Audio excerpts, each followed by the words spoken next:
Hello guys, कैसे हैं आप लोग। अब आगे हम थोड़ा सा थ्योरेटिकल पार्ट्स देखेंगे। तो इसमें पहला पॉइंट ये है, रेस जुडिकाटा जो है वो क्या को डिफेंडेंट और को प्लेंटिफ में अप्लाई होता है कि नहीं होता है। तो जी हाँ, होता है। अब हम इसको आगे थोड़ा एग्जांपल से समझते हैं। एक ए नाम का व्यक्ति होता है, वो क्या करता है, वो बी एंड सी के खिलाफ केस फाइल कर देता है, ठीक है, कोर्ट में। और बट ये जो बी एंड सी है, इनके बीच में ना कोई एक मैटर है फंसा हुआ है। और वो जो मैटर है ना, वो डायरेक्टली एंड सब्सटेंसली इन इशू है, वो आइदर एक्चुअली और कंस्ट्रक्टिवली इन इशू है, ठीक है, इन बी और सी के बीच में। अब जब तक कोर्ट इन बी एंड सी के बीच में जो मैटर फंसा हुआ है, जब तक उस पर डिसाइड नहीं कर देती, ठीक है, तब तक वो जो ए ने केस फाइल किया है बी एंड सी के खिलाफ, उस पे वो डिसीजन नहीं दे पाएगी। तो जब कोर्ट ये बी एंड सी के बीच में जो भी मैटर फंसा हुआ है, जो डायरेक्टली एंड सब्सटेंसली इन इशू है, उस पर अगर वो डिसीजन दे देती है कोर्ट, तो फ्यूचर में अगर बी सी के खिलाफ उस मैटर से रिलेटेड कोई केस फाइल करता है, या उल्टा इसका आप बोल सकते हैं सी बी के खिलाफ उस मैटर से रिलेटेड कोई केस फाइल करता है, और ये मैटर ए के केस में ऑलरेडी डिसाइड कोर्ट ने कर दिया, तो भी उस पर रेस जुडिकाटा लगेगा। तो यहाँ पे यही बात बोला गया है। तो इसमें कुछ केसेस हैं, आप इसको थोड़ा अपने हिसाब से रिसर्च करना। In Munni Bibi versus Trilokinath and Iftikar Ahmad others versus Syed Meherban Ali. अब इसमें देखते हैं क्या है। It was held that as regards as res judicata between co defendant and co plaintiff following three condition must exist. तो इसमें यह बोला गया है कि को डिफेंडेंट और को प्लेंटिफ के बीच में रेस जुडिकाटा कब अप्लाई होगा, उसका कुछ कंडीशन दिया गया है। There is a conflict of interest between such co defendant और co plaintiff and it must be necessary to adjudicate upon such conflict in order to give the relief claim by plaintiff. The question between co defendant is finally decided. तो जो अभी हमने example देखा, उसमें क्या होता है, ए जो है वो बी सी के खिलाफ केस फाइल किया होता है, ठीक है, बट बी सी के बीच में भी कुछ कॉन्फ्लिक्ट होता है, कुछ मैटर को लेके कॉन्फ्लिक्ट होता है, और वो मैटर क्या होता है, डायरेक्टली एंड सब्सटेंसली इन इशू होता है। तो कोर्ट को क्या है, कोर्ट को जरूरी हो जाता है पहले बी एंड सी के जो भी बीच में मैटर में जो भी कॉन्फ्लिक्ट है उसको डिसाइड करना, तब जाके वो ए के केस को देख पाएगी।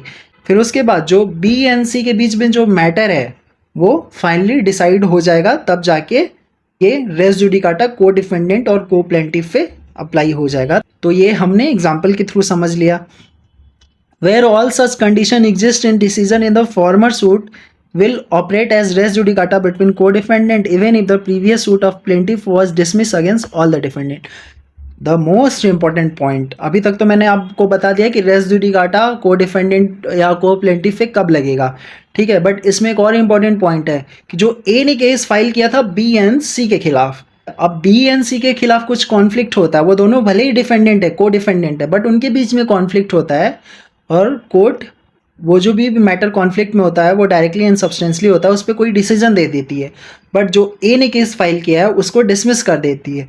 उसके बाद क्या होता है, बी सी के खिलाफ केस फाइल करता है, या उल्टा मान लेते हैं सी बी के खिलाफ केस फाइल करता है। वो जो कोर्ट ने पहले केस में उनके बीच में जो भी कॉन्फ्लिक्ट था उस पर डिसीजन दिया है, तो भी यहाँ पे रेस जुडिकाटा लग जाएगा, भले ही वो जो ए ने केस फाइल किया वो डिसमिस हो गया, क्योंकि उसमें कोर्ट ने तो उस मैटर को डिसाइड कर दिया था, जो बी और सी के बीच में जो भी कॉन्फ्लिक्ट था, मैटर इन इशू था, उसको तो डिसाइड कर दिया था, भले ही वो ए के केस को डिसमिस कर दिया, वहाँ भी रेस जुडिकाटा लग जाएगा। तो यही बात यहाँ पे बोला गया है। तो आगे हम कुछ डिफरेंसेस पढ़ते हैं इन टेबल चार्ट्स के थ्रू। तो पहला डिफरेंस जो देखेंगे वो हम किसके बीच में देखेंगे, res judicata and judicial precedent के बीच में। तो जो पहला डिफरेंस है वो क्या है, रेस जुडिकाटा कहाँ अप्लाई होता है, वो जो दो लोगों के बीच में कोई डिस्प्यूट है या कुछ लोगों के बीच में कोई डिस्प्यूट है, उस पर जो डिसीजन आ जाता है वहाँ पे अप्लाई होता है रेस जुडिकाटा।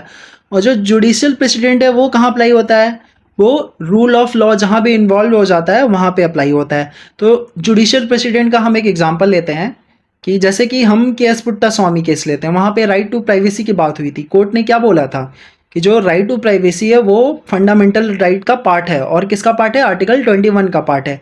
तो ये जो डिसीजन था ये जुडिशियल प्रेसिडेंट हो जाता है, ठीक है। तो यही बात यहाँ पे बोला गया है। अब जो रेस जुडिकाटा है वो किसको बाइंड करता है, वो सिर्फ उन पार्टीज को बाइंड करता है जो भी उस डिस्प्यूट में इन्वॉल्व होते हैं। कोई भी केस फाइल हुआ है, कोई भी डिस्प्यूट अराइज हुआ है, उसमें जो जो भी पार्टी इन्वॉल्व है वहाँ पे रेस जुडिकाटा अप्लाई हो जाता है। बट जो जुडिशियल प्रेसिडेंट है वो कहाँ अप्लाई होता है, वो binds everyone including the those who come before court in other cases. मान लो कि कोई दूसरा बंदा राइट टू प्राइवेसी का केस लेके गया है कोर्ट में, तो उस पे भी जो केएस पुट्टास्वामी में डिसीजन आया है वो उस पे भी अप्लाई होगा। वहाँ पे जुडिशियल प्रेसिडेंट जो केएस पुट्टास्वामी में सेट हुआ है वो दूसरा कोई भी किसी कोर्ट में केस लेके जा रहा है तो वहाँ पे भी अप्लाई होगा। वो सबके लिए अप्लाई हो जाता है, ठीक है।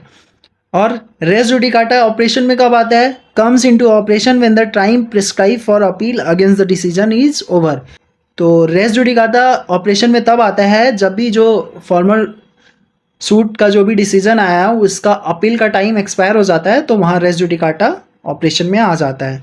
और जुडिशियल प्रेसिडेंट कब ऑपरेशन में आता है? वो जब उस टाइम डिसीजन आया है केस का तभी वंस उसी टाइम अप्लाई हो जाता है, उसके बाद वो अप्लाई ही रहता है।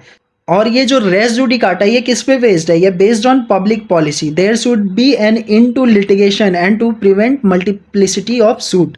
तो जो रेस जुडिकाटा है वो पब्लिक पॉलिसी पे बेस्ड है। क्यों? क्योंकि जो सेम कॉज ऑफ एक्शन या मतलब सेम मैटर इन इशू के लिए जो लिटिगेशन चल रहा है खत्म हो जाना है, और उसी पर्टिकुलर मैटर इन इशू के लिए कई सारा सूट नहीं होना चाहिए, मतलब मल्टीप्लिसिटी ऑफ सूट नहीं होना चाहिए।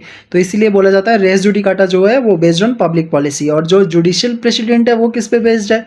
वो based on desirability and uniformity in law. तो ये आपका डिफरेंस था res judicata and judicial precedent का। तो अब आगे देखते हैं आगे कौन सा कॉन्सेप्ट है, res judicata and rule of law. उसमें एक केस देखते हैं, Daryao versus state of UP. इसमें क्या है कि पिटिशनर जो है वो इलाहाबाद हाई कोर्ट में कोई केस फाइल करता है, किसके अंडर? आर्टिकल 226 के अंदर, ठीक है। और वो केस जो है वो डिसमिस हो जाता है, ठीक है। फिर उसके बाद वो क्या करता है? सब्सटेंसिव पिटिशन फाइल करता है सुप्रीम कोर्ट में, किस आर्टिकल के अंदर? 32 आर्टिकल के अंडर। और वो सेम रिलीफ मांगता है सेम ग्राउंड पे जो उसने हाई कोर्ट में आर्टिकल 226 के अंडर मांगा था। अब सुप्रीम कोर्ट इसमें बोलती है कि जो हाई कोर्ट का जो डिसीजन था आर्टिकल 226 के अंडर में वो रेस जुडिकाटा अप्लाई हो जाएगा यहाँ पे। जो अभी आर्टिकल 32 के अंदर जो तुम केस लेके आओ, सब्सटेंसिव पिटीशन जो लेके आए हो, और जो तुम सेम रिलीफ मांग रहे हो सेम ग्राउंड पे जो तुमने हाई कोर्ट में मांगा था और हाई कोर्ट ने उसको डिसमिस कर दिया है, तो ये जो अभी तुम प्रेजेंट केस लेके आए हो सब्सटेंसिव पिटीशन, उस पर हम रेस जुडिकाटा अप्लाई कर देंगे। क्योंकि जो हाई कोर्ट का जो अगर वहाँ पे डिसीजन डिसमिस हुआ है वो अगर मेरिट पे है तो यहाँ पे रेस जुडिकाटा अप्लाई हो जाता है। एंड जो हाई कोर्ट का डिसीजन है वो रेस जुडिकाटा अप्लाई हो जाएगा अंडर आर्टिकल 32 इन सुप्रीम कोर्ट। अगर हाई कोर्ट ने कोई भी रिट पिटिशन पे डिसीजन दे दिया है या डिसमिस कर दिया मेरिट के बेसिस पे, तो वो अगर सिमिलर केस को सुप्रीम कोर्ट में लाया जाता है आर्टिकल 32 के अंदर में, तो वहाँ पे रेस जुडिकाटा लग जाता है। बट इसमें एक एक्सेप्शन क्या है? रेट ऑफ हैबियस कॉर्पस पे रेस जुडिकाटा नहीं अप्लाई होता है। अब आगे कुछ डिफरेंसेस पढ़ते हैं किसके किसके बीच में। तो आगे हम किसके बीच में डिफरेंसेस देखेंगे? रेस जुडिकाटा जो सेक्शन 11 ऑफ सीपीसी में बात किया गया है, विड्रॉल और सूट जो कि ऑर्डर 23 रूल 1 एंड 4 में बात किया गया है। तो इसमें एक केस है Surguja transport service versus state. इसमें क्या होता है?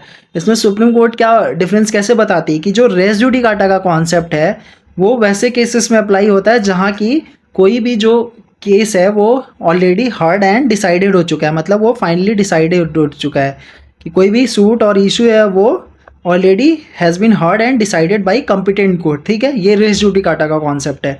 बट जो विड्रॉल ऑफ सूट है वो यहाँ पे ऐसा नहीं होता है। सुप्रीम कोर्ट यहाँ पे ये बोलती है कि जो ये ऑर्डर 23 रूल 1 एंड 4 के अंडर कोई भी सूट है वो अबेंडन कर दिया जाता है या निकाल लिया जाता है कोर्ट के बिना परमिशन के, ठीक है। क्यों? ताकि दूसरा सूट फाइल किया जा सके, सेकेंड सूट फाइल किया जा सके। पहले रेस जुडिकाटा में क्या था कि कोई फॉर्मर सूट है उस पर डिसीजन आ गया है तो सब्सिक्वेंट सूट पे रेस जुडिकाटा अप्लाई हो जाएगा।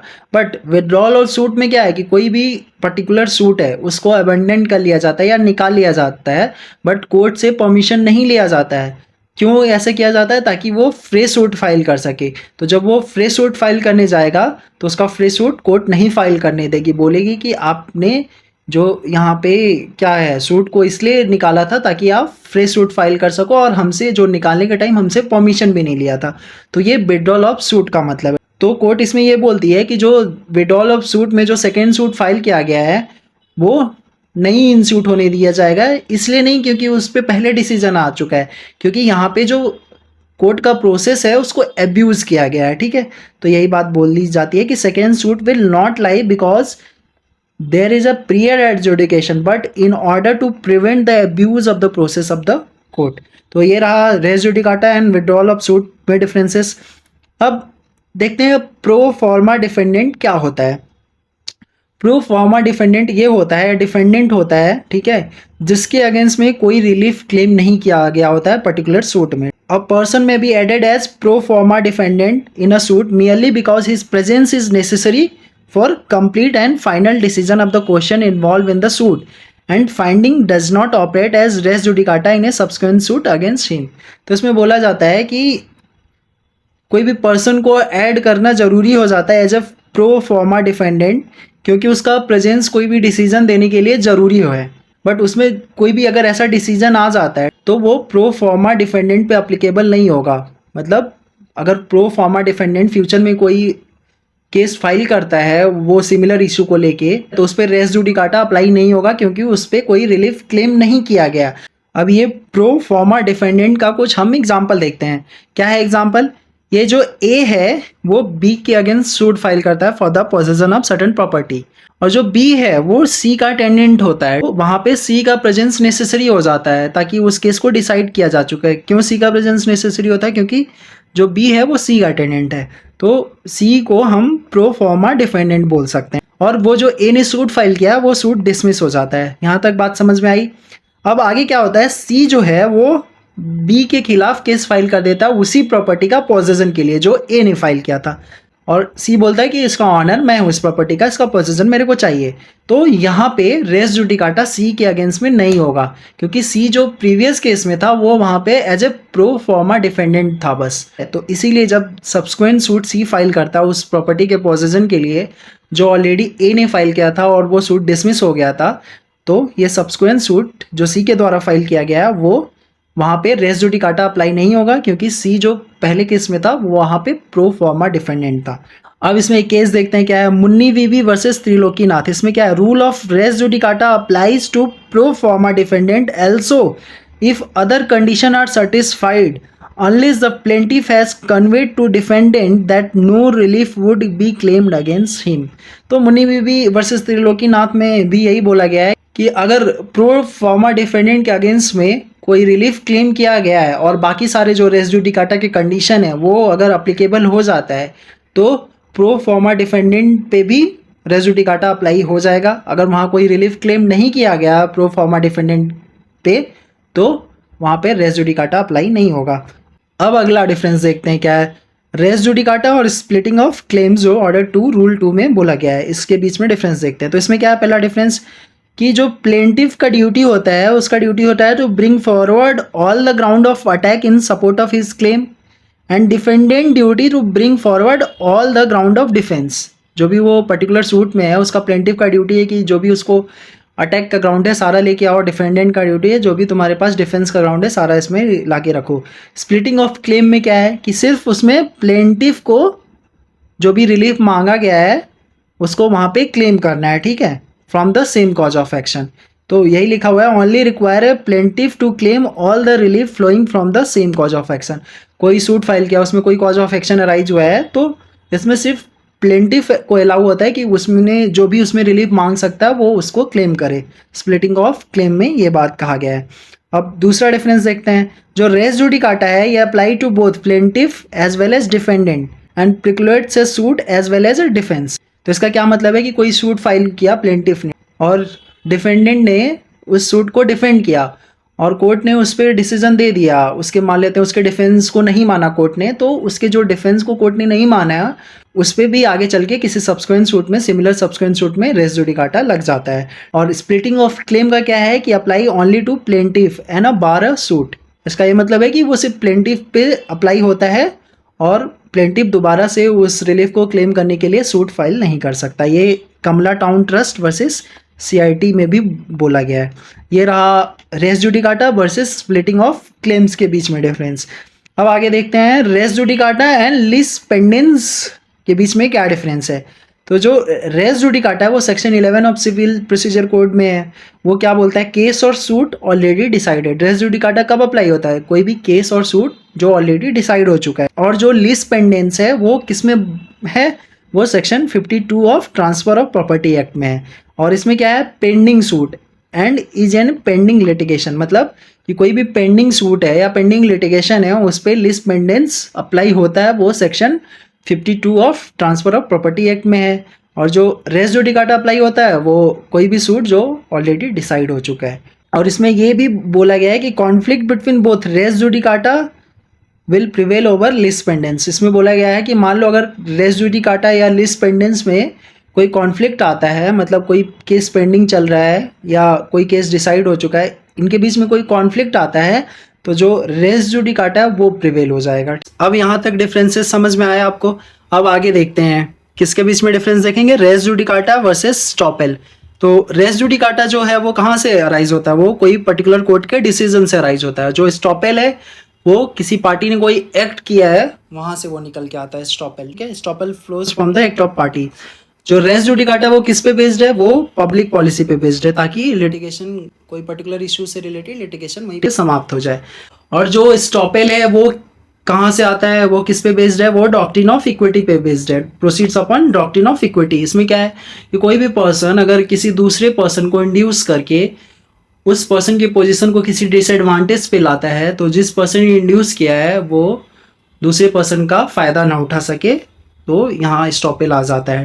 और एक इम्पॉर्टेंट पॉइंट, ये जो रेस जुडिकाटा है ये सेक्शन 11 ऑफ सीपीसी में है, ठीक है। और ये जो स्टॉपेल है ये section 115 to 117 of Indian evidence act में था। ये नोट्स मेरे पुराने हैं, तो अभी ये रिप्लेस हो गया है किस पे, 121 टू 123 ऑफ भारतीय साक्ष्य अधिनियम। ये स्टॉपेल अब इस प्रोविजन में आ गया, ठीक है। अब यहाँ तक समझ में आया आपको डिफरेंसेस। अब जो रेस जुडिकाटा में क्या होता है कि जो कोई पर्टिकुलर केस आता है, ठीक है, उस पर अगर कोई डिसीजन आ गया है तो सब्सिक्वेंट सूट में अगर किसी कोर्ट के पास जुरिस्डिक्शन है उसको डिसाइड करने का, तो वहाँ पे रोक लग जाता है। इवन अगर उस सूट में कोई इंक्वायरी भी आती है, अगर वो ऑलरेडी डिसाइडेड हो चुका है तो वहाँ पे रोक लग जाता है। तो यही बात ये थर्ड डिफरेंस में बोला गया है, as the jurisdiction of a court to try a case and precludes an inquiry in a limine at threshold। और स्टॉपेल क्या है भाई, स्टॉपेल सिर्फ रूल ऑफ एविडेंस है। यहाँ पे ये डिफरेंसेस हो गया। अब चौथा डिफरेंस पढ़ते हैं, prevents a man averring same thing twice in successive litigation. तो यहाँ पे क्या मतलब है कि किसी पर्सन को वो सेम इशू को लेके मल्टीपल लिटिगेशन ना फाइल करे, तो इसीलिए उस पर्सन को प्रोहिबिट कर दिया जाता है कि वो अगर कोई पर्टिकुलर इशू है उस पर डिसीजन आ गया है तो उसको फिर वो दोबारा से उसको फाइल ना करे, दोबारा से उसको लिटिगेशन में ना लाए, ठीक है। तो इसीलिए उस मैन पे प्रोहिबिशन लग जाता है कि वो पर्टिकुलर इशू पे बार बार लिटिगेशन ना करे। और स्टॉपेल में क्या है कि prevents a person from saying one thing at one time and the opposite eight other. Estoppel में है कि मान लो किसी पर्सन ने एक बार में कोई बात कही कि हाँ ये चीज़ होना था, फिर बाद में चल के वो पलट जाता है, तो ऐसा नहीं होगा। स्टॉपेल में उस पर्सन पे रोक लग जाता है कि आपने जो एक बात कह दी है उसी बात पे आपको टिकना है, आप दोबारा बदल नहीं सकते, उस बात से मुकर नहीं सकते।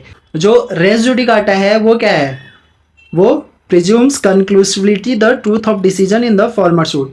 तो रेस जुडिकाटा में है कि जो फॉर्मर सूट में डिसीजन आया है उसको हम सच मान लेंगे, उसको हम कंक्लूसिव जजमेंट मान लेंगे।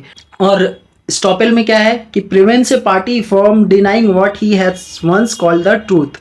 और इसमें वही जो मैंने अभी पहले बताया, स्टॉपेल में यह है कि अगर कोई पार्टी ने पहले कोई बात बोल दी है कि हाँ ये जो बात है ये सच है, फिर वो दोबारा उस बात से पलट नहीं सकता, वो दोबारा उस बात को नहीं बोलेगा कि हाँ जो मैंने ये बोला था सच है, वो झूठ था, वो ऐसा नहीं कर सकता, ठीक है। तो ये स्टॉपेल में है।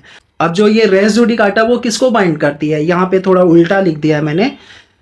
रेस जुडिकाटा है वो बोथ पार्टीज को बाइंड करती है, मतलब सूट जो फाइल हुआ है प्लेंटिफ एंड डिफेंडेंट, तो रेस जुडिकाटा प्लेंटिफ और डिफेंडेंट दोनों को बाइंड करेगी, ठीक है। बट जो स्टॉपेल है वो किसको बाइंड करेगी, वो पर्टिकुलर पर्सन को बाइंड करती है कि किसी पर्सन ने कोई बात एक बार में बोल दिया और वो दोबारा पलटना चाहता है उस बात से, तो रेस जुडिकाटा उस पर्टिकुलर पर्सन पे बाइंड हो जाता है, ठीक है। तो it binds only that party who has made the representation. Estoppel में ये बोला गया है। तो ये डिफरेंसेस आपको आई होप समझ में आए होंगे। अब most important differences, distinction between res judicata and res sub judice. तो रेस जुडिकाटा किस में है, सेक्शन 11 ऑफ सीपीसी में। रेस सब जुडिस किस में, सेक्शन 10 ऑफ सीपीसी में। तो इसमें क्या है, रेस जुडिकाटा का मतलब कहाँ अप्लाई होता है, जो मैटर ऑलरेडी डिसाइडेड है। रेस सब जुडिस कहाँ अप्लाई होता है, जो मैटर पेंडिंग है, जो भी केस पेंडिंग है। और रेस जुडिकाटा का ऑब्जेक्ट क्या है कि there should be an end to litigation in respect of same cause of action same relief. तो रेस जुडिकाटा का ऑब्जेक्ट है कि कोई पर्टिकुलर इशू के लिए या कोई पर्टिकुलर रिलीफ मांगा गया है सेम इशू के लिए, तो उस पर बार बार लिटिगेशन ना हो, वो लिटिगेशन समाप्त हो जाना चाहिए, ये रेस जुडिकाटा का ऑब्जेक्ट है। और रेस सब जुडिस का क्या ऑब्जेक्ट है भाई कि मान लो दो कोर्ट हैं और दो कोर्ट के कंक्रीट जुरिसडिक्शन है, तो उनके डिसीजन में कॉन्फ्लिक्ट ना हो, इसीलिए रेस सब जुडिस लाया गया। तो यही लिखा है, prevent court of concrete jurisdiction from simultaneously entertaining and adjudicating to parallel litigation in respect of same cause of action same relief, ताकि जो ये दो कंक्रीट जुरिसडिक्शन के कोर्ट हैं ये सेम केस को दो पैरेलल तरीके से चलाए, फिर बाद में डिसीजन आएगा तो कॉन्फ्लिक्ट डिसीजन आ जाएगा, तो इस चीज से बचने के लिए। अब जो रेस जुडिकाटा है वो बार और इंस्टीट्यूशन, यहाँ मैंने ट्रायल लिखा है, गलत है ये, रेस जुडिकाटा है वो bar on institution of a suit और any issue in which matter directly and substantially in issue has already been adjudicated in a previous suit. और जो रेस सब जुडिस है ये bar on the trial of suit in which matter directly and substantially in issue is pending judicial decision in a previously instituted suit. तो यहाँ तक आपको बात समझ में आई। और एक इंपॉर्टेंट डिफरेंस, ये जो रेस सब जुडिस है ये किस पे अप्लाई होता है, ये अप्लाई होता है पूरे सूट पे, और ये जो रेस जुडिकाटा है ये किस पे अप्लाई होता है, ये सूट या कोई पर्टिकुलर इशू पे भी अप्लाई होता है। तो ये रहा रेस सब जुडिकाटा और रेस सब जुडिस के बीच में डिफरेंस। अब थोड़ा सा थ्योरेटिकल पार्ट भी देखेंगे रेस जुडिकाटा का क्या है भाई। एक्सटेंट एंड अप्लीकेबिलिटी पहले देखेंगे। जो रेस जुडिकाटा है वो apply between co defendant and co plaintiff Iftikhar Ahmad versus Syed Meherban Ali, जो हमने ऑलरेडी देखा था, बहुत डिटेल में पढ़ा था। और जो रेस जुडिकाटा है वो कहाँ नहीं अप्लाई होता है, कंसेंट डिक्री में नहीं अप्लाई होता है, इवन वो कॉम्प्रोमाइज डिक्री में भी नहीं अप्लाई होता है। ये सारे प्रीलिम्स के क्वेश्चंस है कि क्या रेस जुडिकाटा को डिफेंडेंट और को प्लेंटिफ में अप्लाई होता है, रेस जुडिकाटा क्या कंसेंट डिक्री में अप्लाई होता है, कॉम्प्रोमाइज डिक्री में अप्लाई होता है, ये सारे प्रीलिम्स के क्वेश्चन है। और रेस जुडिकाटा और कहाँ नहीं अप्लाई होता है, इनकम टैक्स प्रोसीडिंग में भी अप्लाई नहीं होता है। और रेस जुडिकाटा कहाँ अप्लाई होता है, रीट पिटीशन में रेस जुडिकाटा अप्लाई होता है, बट जो रीट ऑफ हैबियस कॉर्पस है वो एक्सेप्शन है, वहाँ रेस जुडिकाटा अप्लाई नहीं होता है। तो ये जो मैंने पॉइंट्स बताया ये इंपॉर्टेंट किस पॉइंट ऑफ व्यू से, प्रीलिम्स पॉइंट ऑफ व्यू से। अब कुछ इंपॉर्टेंट पॉइंट देखते हैं। Plea of res judicata can not be raised in a appellate court, decree passed in the breach of section 11 irregular decree not void decree. मान लो section 11 के under में कोई डिग्री पास हो जाता है कि ठीक है एक फॉर्मर सूट तो है ही, फिर दूसरा सब्सिक्वेंट सूट आता है और वो भी डिसाइड हो जाता है, तो वो डिग्री को हम वॉइड डिग्री नहीं बोलेंगे, इरेगुलर डिग्री बोलेंगे, ठीक है। और in case of conflicting degree, मान लो कि जो फॉर्मर सूट डिसाइड हो गया और फिर सब्सिक्वेंट सूट इंस्टीट्यूट हुआ और गलती से दूसरा सूट का भी डिसीजन आ गया, तो वहाँ पे क्या होगा, जो लेटर डिग्री है वो प्रिवेल होगा। तो ये रहा आपका रेस जुडिकाटा का पूरा कॉन्सेप्ट। आई होप आपको बहुत अच्छे से समझ में आया होगा। अगर नहीं भी समझ में आया होगा तो आप मुझे फ्रीली टेलीग्राम ग्रुप पे मैसेज कर सकते हैं, इवन टेलीग्राम पे डीएम कर सकते हैं। तो अब आगे देखते हैं सेक्शन 12। सेक्शन 12 को ज़्यादा डिटेल में नहीं पढ़ेंगे कि ये थोड़ा प्रीलिम्स पॉइंट ऑफ व्यू से ज़्यादा इंपॉर्टेंट हो जाता है, कभी कभी मेंस में भी क्वेश्चन आ जाते हैं। अब सेक्शन 12 में देखते हैं पहले क्या है, बार टू फर्दर सूट। इसमें क्या है कि कोई भी एक प्लेंटिफ है उसको किसी भी रूल के द्वारा प्रिकुलेट कर दिया जाता है, मतलब प्रोहिबिट कर दिया जाता है, किससे, from instituting A further suit, ठीक है। कोई सूट को इंस्टीट्यूट करने से पर्टिकुलर प्लेंटिफ को प्रोहिबिट कर दिया जाता है इन respect of any particular cause of action, मतलब कोई पर्टिकुलर कॉज ऑफ एक्शन से रिलेटेड उस प्लेंटिफ को कोई फर्दर सूट इंस्टीट्यूट करने से प्रोहिबिट कर दिया जाता है, तो उस पर्सन को वो सूट इंस्टीट्यूट नहीं करना चाहिए। He shall not be entitled to institute a suit in respect of such cause of action, मतलब वो जो पर्टिकुलर कॉज ऑफ एक्शन से रिलेटेड उस प्लेंटिफ पे बार लगा है, प्रोविजन लगा है कि वो अब उस पर्टिकुलर कॉज ऑफ एक्शन को लेके कोई सूट इंस्टीट्यूट नहीं कर सकता है, तो वहाँ पे प्लेंटिफ एंटाइटल नहीं होगा उस सूट को इंस्टीट्यूट करने में वो पर्टिकुलर कॉज ऑफ एक्शन को लेके, ठीक है। जहाँ भी सिविल प्रोसीजर कोड का कोई भी प्रोविजन ये बात करता है, in a code to which this code apply. तो इसमें एग्जांपल देखते हैं, जैसे सेक्शन 11 है, section 11 of civil procedure code है, यहाँ पे प्लेंटिफ को, यहाँ पे तो डिफेंडेंट भी बाहर हो जाता है, तो यहाँ पे क्या है कि यहाँ पे रेस जुडिकाटा से बाउंड हो जाता है कि वो दोबारा से सूट इंस्टीट्यूट नहीं करेगा अगर वो सिमिलर कॉज ऑफ एक्शन पे कोई डिसीजन आ चुका है। तो आगे भी कुछ प्रोविजंस हैं जिसपे प्लेंटिफ को प्रोहिबिट किया गया है कि वो पर्टिकुलर कॉज ऑफ एक्शन से रिलेटेड कोई पर्टिकुलर सूट को फर्दर इंस्टीट्यूट नहीं कर सकता है। तो क्या है वो प्रोविजन, जैसे section 21A of CPC, where decree is sought to be challenged on objection as to territorial और पिक्यूनरी जुरिडिक्शन ऑफ कोर्ट, ये इसका प्रोविजन है। फिर section 47 of CPC, where question relate to execution, discharge और satisfaction of decree, यहाँ भी plaintiff को बार है कि वो फर्दर सूट नहीं इंस्टीट्यूट कर सकता। अब आगे क्या प्रोविजन है, सेक्शन 144(2) ऑफ सीपीसी, तो इसमें क्या है कि where restitution can be claim, तो इस प्रोविजन पे भी प्लेंटिफ को प्रोहिबिट किया गया फर्दर सूट इंस्टीट्यूट करने के लिए। और भी कुछ प्रोविजन है जहां प्लेंटिफ को प्रोहिबिट किया गया, जैसे कि order 2 rule 2, where there is omission to sue in respect of part of claim by plaintiff, order 9 rule 9, where decree is passed against a plaintiff by default. और क्या है आगे, order 23 rule 1 clause 1, where a suit और part of claim has been abandoned by plaintiff, तो यहाँ भी plaintiff आगे suit institute नहीं कर सकता। फिर ऐसी ऑर्डर 23 रूल 1 क्लॉज 3 है, वेयर सूट और part of claim has been withdrawn by plaintiff without the leave of the court, तो इस केस में भी प्लेंटिफ जो है आगे सूट इंस्टीट्यूट नहीं कर सकता। ऑर्डर 23 रूल 3A है, where compromise decree is sought to be challenged on the ground that the compromise was not lawful. तो ये सारे एग्जांपल्स मैंने आपको दे रखे हैं कि कौन कौन से प्रोविजन है जहां पे प्लेंटिफ को प्रोहिबिट किया गया है कि वो पर्टिकुलर कॉज ऑफ एक्शन से रिलेटेड आगे उस सूट को इंस्टीट्यूट नहीं कर सकता, उस सूट को फर्दर इंस्टीट्यूट नहीं कर सकता पर्टिकुलर कॉज ऑफ एक्शन से, ये सारे एग्जांपल्स के बेसिस पे। तो यही बात सेक्शन 12 में लिखा गया है, बार टू फर्दर सूट। तो ये रहा आपका सेक्शन 11 और सेक्शन 12। तो आई होप आपको बहुत अच्छे से समझ में आया होगा ये लेक्चर। तो ऐसे ही आप डिटेल लेक्चर देखने के लिए आप मेरे यूट्यूब चैनल विधिशाला को सब्सक्राइब कर सकते हैं, शेयर कर सकते हैं, लाइक कर सकते हैं। और अगर बाई चांस अगर आपको यूट्यूब पे देखने का मन नहीं है इस लेक्चर को, तो आप मेरे ई लर्निंग प्लेटफॉर्म www.vidhisala.co.in पे भी जाके ये सीपीसी कोर्स में जाके इस लेक्चर को एक्सेस कर सकते हैं। Thank you very much.